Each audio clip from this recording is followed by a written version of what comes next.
Assalamualaikum warahmatullahi wabarakatuh. Selamat pagi.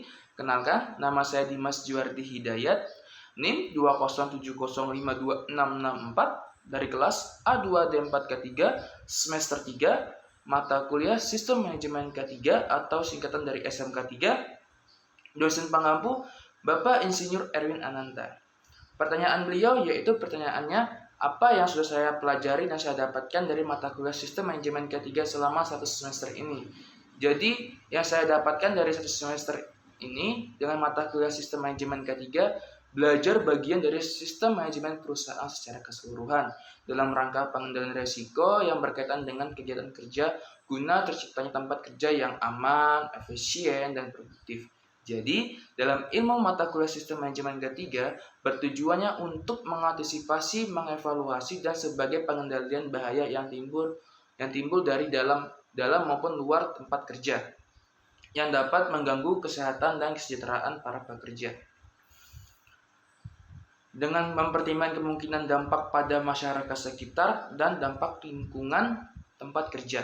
Jadi, SMK3 atau Sistem Manajemen K3 wajib diterapkan kepada seluruh perusahaan yang ada di Indonesia, baik itu perusahaan besar, menengah, maupun kecil. Jadi kewajiban tersebut berlaku di perusahaan yang mempekerjakan tenaga kerja yang paling sedikit 100 orang pekerja ataupun kurang dari 100 orang pekerja.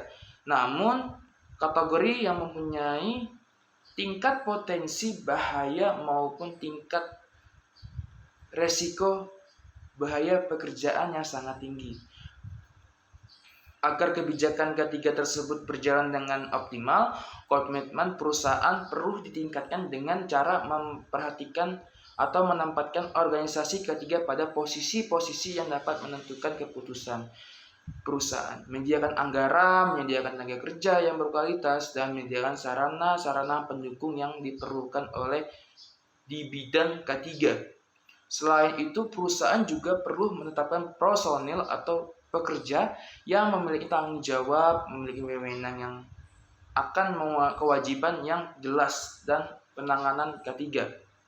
Perusahaan dalam menetapkan kebijakan K3 perlu menyusun terlebih dahulu tinjauan awal kondisi K3 di tempat kerja. Seiring dengan proses tinjauan awal di tempat kondisi K3, perlu proses konsultasi antara pengurus perusahaan dan pengurus atau wakil pekerja. Juga perlu. Jadi dilakukan dalam ataupun sebelum menetapkan kebijakan tersebut. Jadi tujuannya agar dalam menetapkan kebijakan yang telah diambil telah mengakomodir kepentingan pekerjaan dan kepentingan perusahaan. Jadi kebijakan K3 yang telah dibuat kemudian perlu disahkan oleh pemimpin perusahaan. Kebijakan itu juga harus secara jelas menyatakan tujuannya dan sasaran K3. Kemudian kebijakan yang telah didatangani dan perlu disosialisasikan kepada tenaga kerja, tamu, kontraktor, pemasok, ataupun pelanggan. Selain itu, kebijakan K3 tersebut nantinya perlu ditinjau secara berkala. Hal ini perlu untuk menjamin bahwa kebijakan tersebut masih dengan perubahan yang terjadi dalam perusahaan dan peraturan perundang-undangan pemerintah.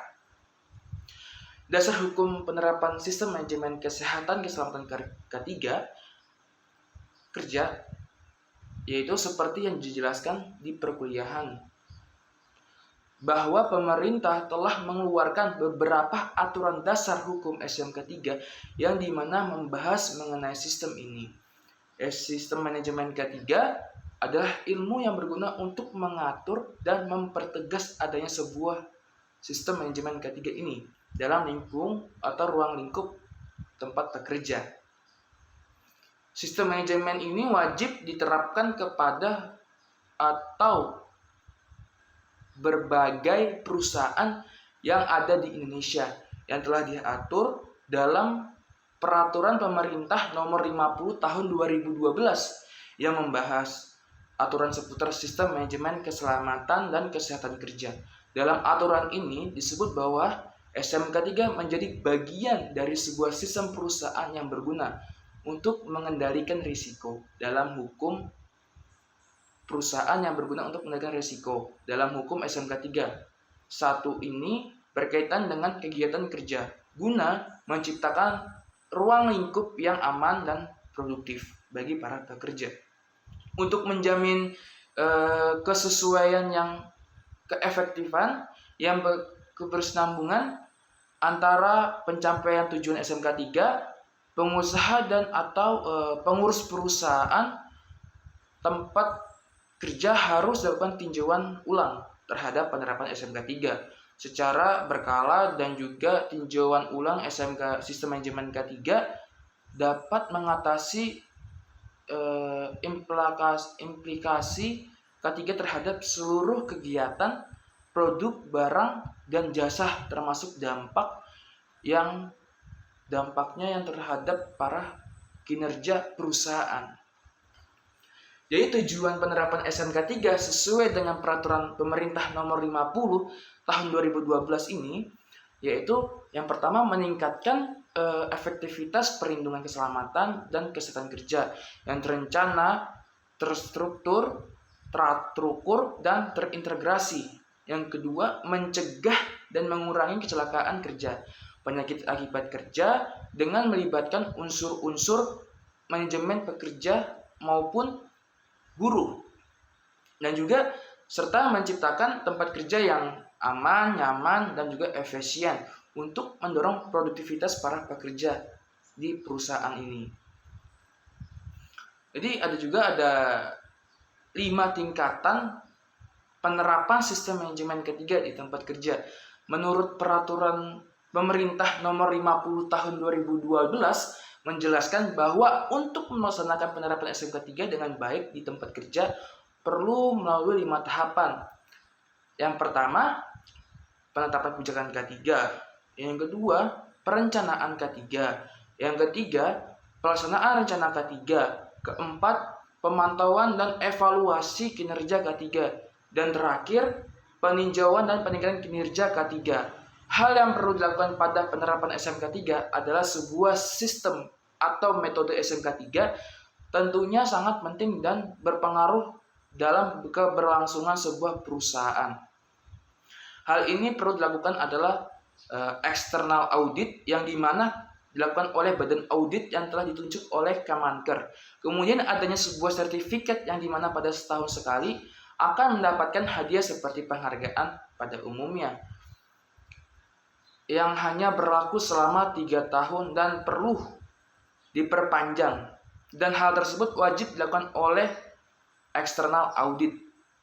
Dan hasil temuan dari pelaksanaan pemantauan dan evaluasi kinerja serta audit sistem manajemen K3 harus didokumentasikan dan juga digunakan untuk tindakan perbaikan dan pencegahan, pemantauan dan evaluasi kinerja serta audit SMK 3 dijamin pelaksanaannya secara sistematik dan efektif oleh pihak-pihak manajemen perusahaan atau manajemen pihak K3 perusahaan.